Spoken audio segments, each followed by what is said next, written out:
Shrimati Sasikala Pushpa. Thank you, Chairman, sir. உலகின் மிகப்பெரிய மக்களாட்சி நடத்தி வரும் நாட்டின் குடிமகளாகவும் அனைத்திந்திய அண்ணா திராவிட முன்னேற்ற கழகம் என்னும் பேரியக்கத்தை இந்திய நாட்டின் மூன்றாவது மிகப்பெரிய கட்சியாக்கி வழிநடத்தி வரும் புரட்சி தலைவி அம்மா அவர்களின் வழியிலும் அண்ணல் அம்பேத்கர் அவர்களின் 125வது பிறந்த நாள் அரசியலமைப்பு நாளாக கடைபிடிக்கப்பட்டு அதன் அடிப்படையில் நடைபெற்று வரும் இந்த விவாதத்தில் பங்கேற்கும் பாக்கியத்தை கொடுத்ததற்காக புரட்சி தலைவி அம்மா அவர்களுக்கு முதற்கண் என் நன்றிதனை காணிக்கையாக்கிக் கொள்கின்றேன். பல்வேறு மொழி, மதம், இனம், கலை, பண்பாடு, கலாச்சாரம் கொண்ட இந்த இந்திய திருநாட்டிற்கு அனைவரும் ஏற்றுக்கொள்ளும் விதமாக ஒரு இந்திய அரசியலமைப்பு சட்டத்தினை உருவாக்கியிருப்பது என்பதும் அதில் டாக்டர் அம்பேத்கர் அவர்களின் பங்களிப்பு குறிப்பிடத்தக்கது என்பதும் நாம் உண்மையிலேயே விழாவாக கொண்டாடி மகிழ வேண்டிய விஷயம்தான். ஆனால் நம் முன்னோர்கள் வகுத்து வைத்த பாதையில் நாம் குறிக்கோள்களை நடைமுறைப்படுத்துகிறோமா என்று ஆராய்ந்து பார்த்தோமேயானால், on December 13, 1946, Pandit Jawaharlal Nehru moved a historic objective resolution which laid down the fundamentals and philosophies of the constitution structure.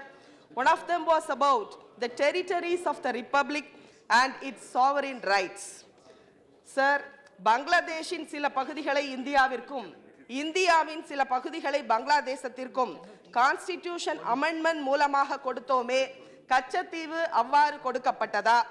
Our Honorable Chief Minister again and again reiterating Government of India to not to treat the international maritime boundary line with Sri Lanka as a settled question, as the constitutionality of the 1974 and 76 agreements challenged, and our prayer before the Supreme Court is to declare these agreements as null and void in the absence of the required mandatory constitutional amendment.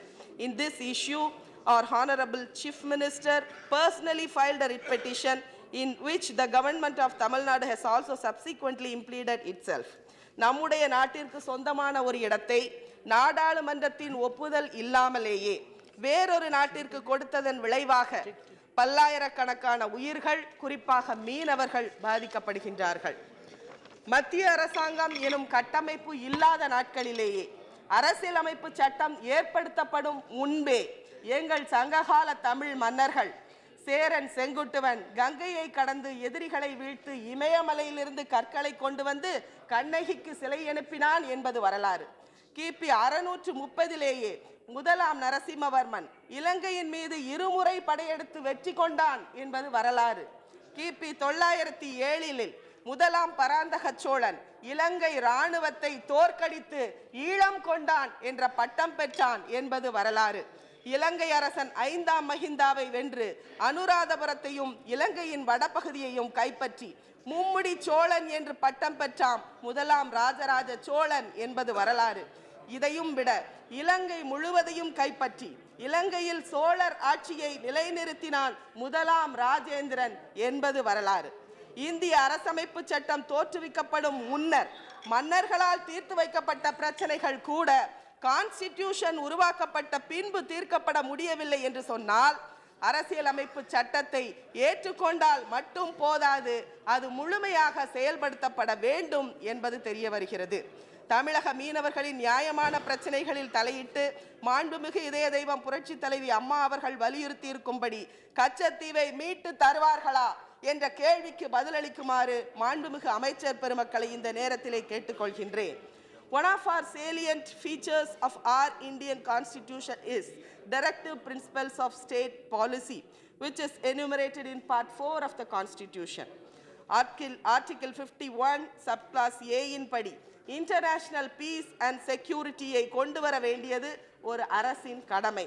ஏதுமறியாத ஈழத் தமிழர்கள் உள்நாட்டு போர் என்ற பெயரில் கொத்து கொத்தாக கொன்று குவிக்கப்பட்டார்களே, article 51A இன் படி international peace and செக்யூரிட்டியை கொண்டு வருவதற்கு என்ன நடவடிக்கை இந்த அரசாங்கம் எடுத்திருக்கின்றது?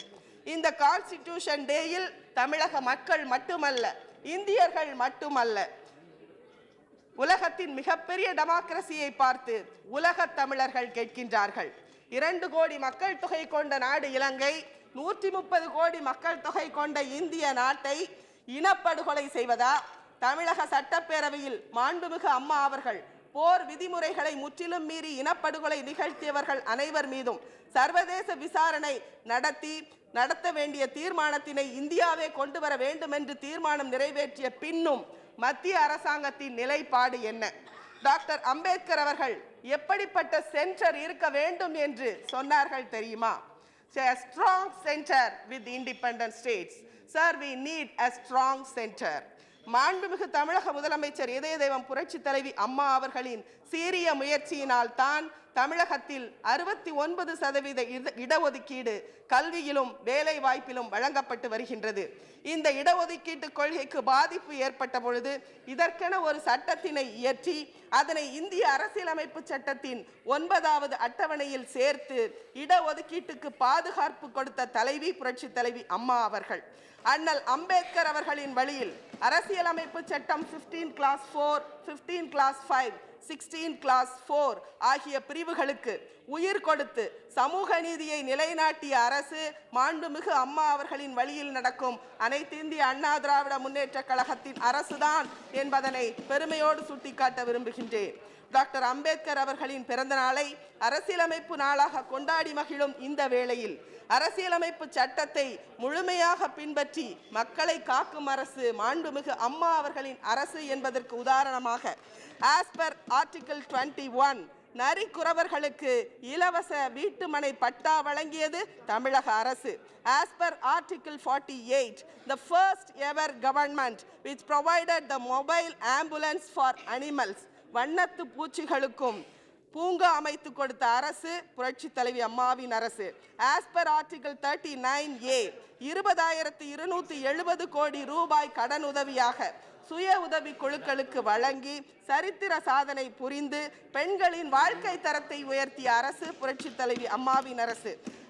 As per Article 48A, வனவிலங்குகள் வன உயிரினம் பாதுகாப்பு மேலாண்மையில் இந்தியாவிலேயே தமிழகத்தை முதன்மை மாநிலமாக திகழச் செய்த அரசு மாண்புமிகு தமிழக முதல்வர் அம்மா அவர்களின் அரசு என்று சொல்லி மாண்புமிகு அம்மா அவர்கள் வலியுறுத்தியபடி தமிழை மற்றும் 8வது அட்டவணையில் உள்ள அத்துணை மொழிகளையும் ஆட்சி மொழி ஆக்க வேண்டும் என்ற கோரிக்கையையும் வைத்து சென்னை உயர்நீதிமன்றத்தின் வழக்காடு மொழியாக தமிழை அறிவிக்க வேண்டும் என்றும் வலியுறுத்தி புரட்சி தலைவி அம்மா அவர்களின் அரசு இந்திய அரசமைப்பு சட்டத்தை மதிக்கின்ற அரசு, போற்றுகின்ற அரசு, கொண்டாடுகின்ற அரசு என்று சொல்லி அரசியலமைப்பு நாள் வாழ்த்துக்களையும் தெரிவித்து விடைபெறுகிறேன். நன்றி. Very much.